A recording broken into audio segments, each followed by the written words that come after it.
Hoy vamos a meternos a fondo en un fenómeno que, la verdad, no deja indiferente a nadie.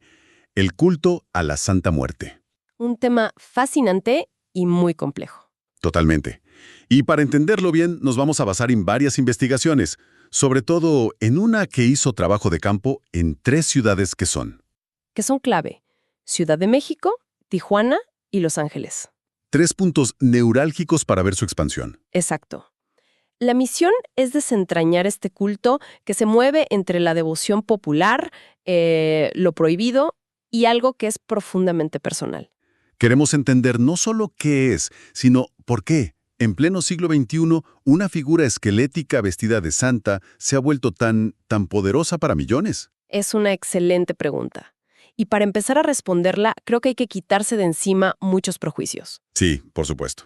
Es el resultado de un proceso larguísimo de sincretismo en México. Una mezcla de culturas. Una mezcla de ideas sobre la muerte que vienen desde el mundo prehispánico y que, chocaron y se fusionaron con el catolicismo europeo. Y hay un punto de partida que me parece fundamental y que mencionas. A ver. Que la Iglesia Católica la rechaza de plano. Totalmente, la considera un culto satánico. Pero la mayoría de sus devotos se siguen considerando católicos. Para ellos no hay conflicto. No, para nada. No ven una contradicción, sino, como dicen las fuentes, una complementariedad. Esa idea de complementariedad me parece clave. Es como si la gente tuviera una caja de herramientas espiritual, ¿no? Me gusta esa analogía. Y si el santoral oficial no tiene la herramienta para un problema urgente o, digamos, moralmente complicado, pues buscan otra.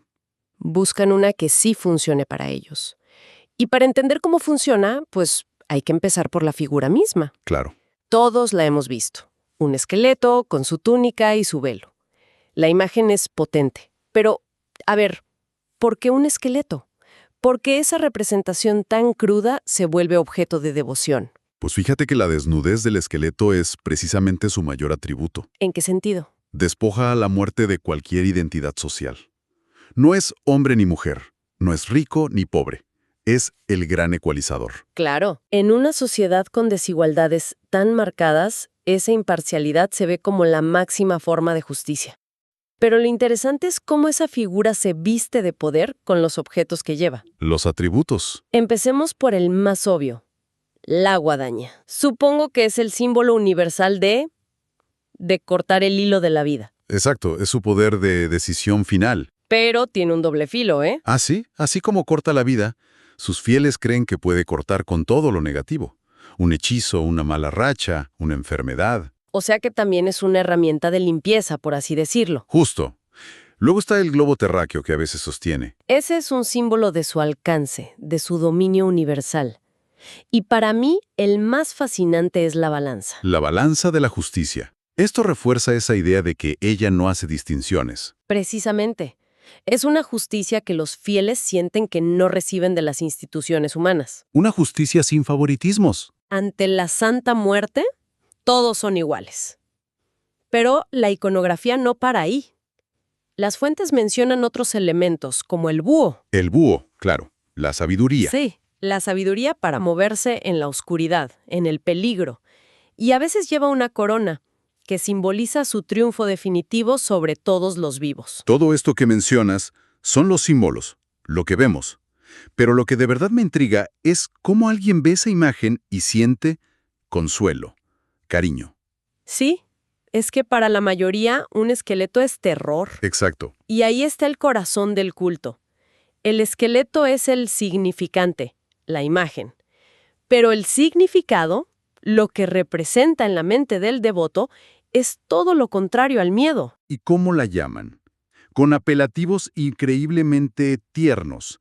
La niña blanca, la flaquita, mi madrina, la jefa. La ven como una protectora feroz, una madre que no te juzga.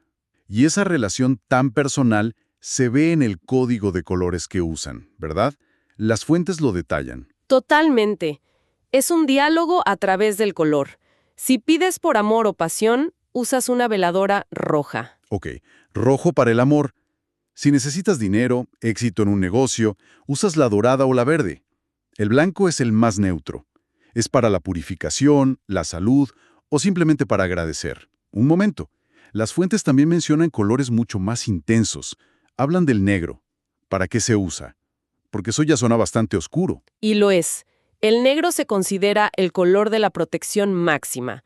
Se usa para revertir trabajos de brujería, para alejar enemigos, O sea, para defensa. para defensa, pero también para el ataque. Las fuentes confirman que algunos lo asocian con peticiones de magia negra para causar daño. Es el aspecto más polémico. Me imagino. Pero también está la veladora de 7 colores, las 7 potencias, para una protección total en todos los aspectos de la vida. Es increíble la especificidad. Pero lo que más me vuela la cabeza es la plasticidad de la figura. Las fuentes hablan de versiones de una Santa Muerte embarazada, con un feto de esqueleto, incluso vestida como la Virgen de Guadalupe. Esa capacidad de adaptación es quizás el secreto de su éxito. No es un dogma cerrado, es una fe viva que los creyentes moldean. Ponerle el manto de la Virgen es muy fuerte simbólicamente. Es una forma de decir, para mí, tú también eres una madre sagrada. La Santa Muerte embarazada, por otro lado, es para pedir fertilidad o protección en un embarazo. El símbolo se adapta a la necesidad. Toda esta simbología es increíblemente poderosa, pero me hace pensar qué tipo de vida lleva a alguien que necesita este nivel de amparo. O sea, ¿quiénes son los devotos? Pues fíjate que las investigaciones rompen con el estereotipo de que son solo criminales o gente de los estratos más bajos. ¿Qué es lo que uno suele pensar? Claro, y si bien el culto tiene una fuerza inmensa ahí, en realidad es muy transversal. Hay comerciantes, amas de casa, estudiantes, taxistas, policías, De todo. de todo. Lo que los une no es su oficio, sino una sensación de vulnerabilidad. Y esa vulnerabilidad se traduce en los milagros que piden. Las fuentes los dividen en dos categorías, ¿no? Por un lado, los favores materiales. Sí, las necesidades más urgentes. Conseguir trabajo, que el negocio prospere, protección para que no te asalten. Y aquí entran las peticiones más controvertidas. Salir de la cárcel, proteger actividades ilícitas. Exacto. Hay testimonios de narcotraficantes que le piden cuidar sus cargamentos o de migrantes que le rezan para cruzar la frontera. Y por otro lado están los favores más espirituales o emocionales. Sí, pedir por la salud de un familiar enfermo, a veces como último recurso. Peticiones para encontrar el amor, para tener paz en el hogar, para protegerse de la envidia. Y en el fondo siempre hay una lógica de pacto, ¿no? Un toma y daca. Es una relación transaccional. Tú me cumples y yo te cumplo. Pero hay una advertencia constante. Ella es muy justa, pero también celosa. Si le prometes algo y no cumples, te puede castigar. Lo que me llama la atención es que casi todas esas peticiones surgen donde el Estado falla. Ahí está la clave sociológica del fenómeno. Si no hay trabajo, si la policía no te protege, si el sistema de salud es deficiente, ahí aparece ella. La Santa Muerte ocupa los vacíos que dejan las instituciones. Y el lugar donde esos vacíos son más extremos es, sin duda, la cárcel. Claro, las prisiones. Las fuentes dicen que son uno de los grandes focos de expansión del culto. Históricamente sí. Pensemos en un interno. Está despojado de todo, enfrenta violencia constante. La Santa Muerte se convierte en una figura ideal. ¿Por qué? Primero, no lo juzga por lo que hizo. Segundo, es una protectora poderosa contra los peligros de la vida ahí dentro. Y tercero, representa la esperanza de la libertad. El corte de la condena. Exacto. Los altares en las celdas son espacios de poder y resistencia espiritual. Esto me lleva a una paradoja fascinante.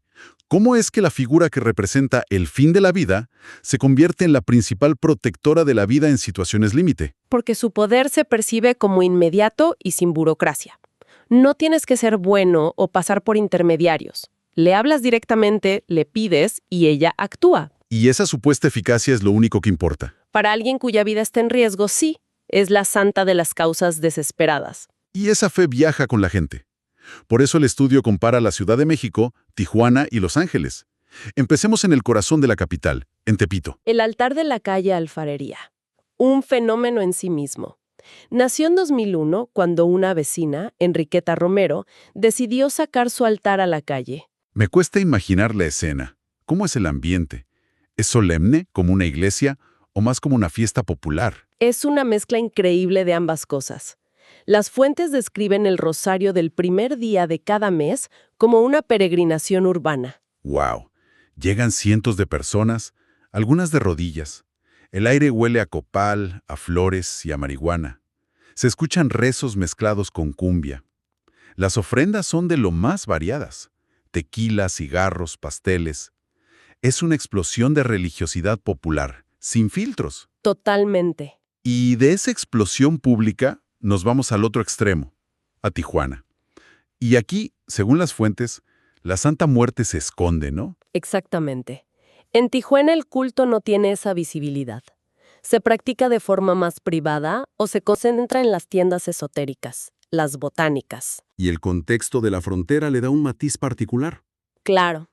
La petición dominante es la protección para cruzar Estados Unidos. Se convierte en la patrona de los migrantes. Y un dato curioso que revelan los testimonios. Que muchos dueños de estas botánicas no son devotos. Solo comerciantes. Son comerciantes que vieron una demanda y la están satisfaciendo. Es un negocio. Lo que nos lleva al otro lado, a Los Ángeles.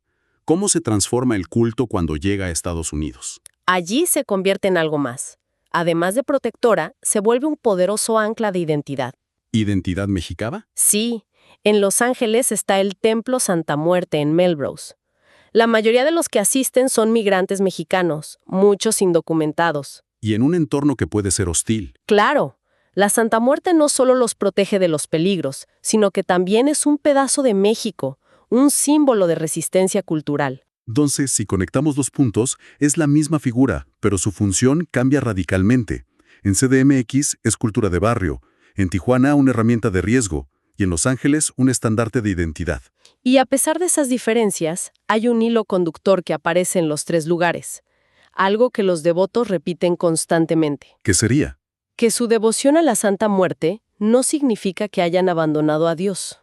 Volvemos al punto del inicio. Exacto. La gran mayoría no ve una contradicción. Para ellos, Dios sigue siendo el Ser Supremo, el Creador.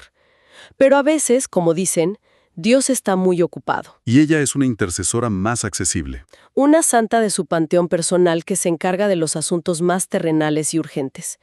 Es una forma muy pragmática de organizar su universo espiritual. Haciendo un balance de todo, el culto a la Santa Muerte es de una complejidad asombrosa. Es un símbolo que condensa historia, pero también es una respuesta directa a la precariedad. A la violencia, al abandono institucional. Y es una fe que está viva, que muta, que se expande, que se adapta. Es un reflejo perfecto de las tensiones y esperanzas de quienes la veneran. Después de analizar todo esto, me queda una idea muy clara. Más que una simple superstición, esto es un ejemplo radical de cómo la gente construye activamente su fe. Sí, totalmente de acuerdo. Cuando las religiones institucionales no dan respuestas, ellos no abandonan la fe, sino que crean o adoptan figuras que sí les hablan directamente, sin juicios morales. Absolutamente. Y eso nos deja con un pensamiento final para reflexionar. A ver, las fuentes nos muestran que esta iconografía no es estática. Constantemente surgen nuevas versiones. La Santa Muerte de 7 colores, la embarazada, la que se difunde por TikTok e Instagram, llegando a gente en todo el mundo. Exacto. Y esto nos obliga a preguntar. En esta era de crisis e incertidumbre, ¿estaremos presenciando el surgimiento de un nuevo tipo de religiosidad? Una que ya no desciende de las altas jerarquías, sino que brota directamente de las ansiedades de la gente, creando santos a la medida de los problemas del